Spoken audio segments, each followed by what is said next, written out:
All right, let's get to a CBS News exclusive now with one of the soldiers who survived the deadliest Iranian strike on Americans since the war began. The strike happened at a command post in Kuwait on the first day of the war. The surviving soldier spoke with Jonah Kaplan. There was almost nothing left, only charred debris from this outpost in Kuwait for the Army's 103rd Sustainment Command.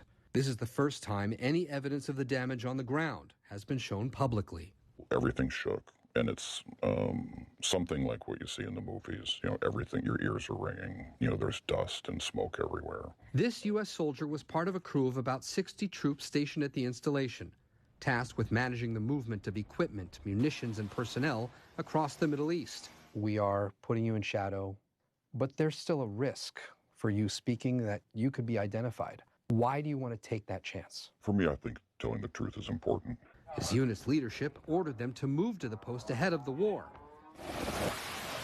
And he says they did that despite intelligence showing it was on a list of potential Iranian drone targets. We moved closer to Iran, to a deeply unsafe area that was a known target. So what was the reason that you were told for why you needed to be there?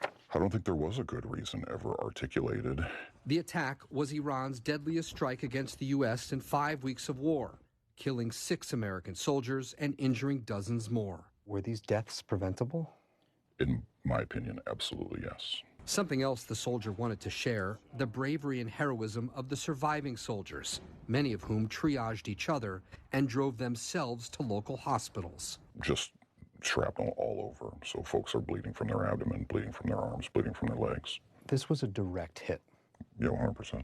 The day after the attack, Defense Secretary Pete Hegseth called the Iranian drone a squirter that got through the Army's air defenses. It happened to hit a tactical operations center that was fortified, but these are powerful weapons.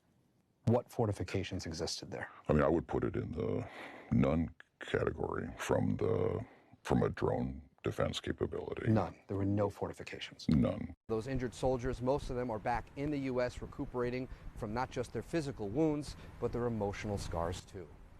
Jonah Kaplan, CBS News, Boca Raton, Florida.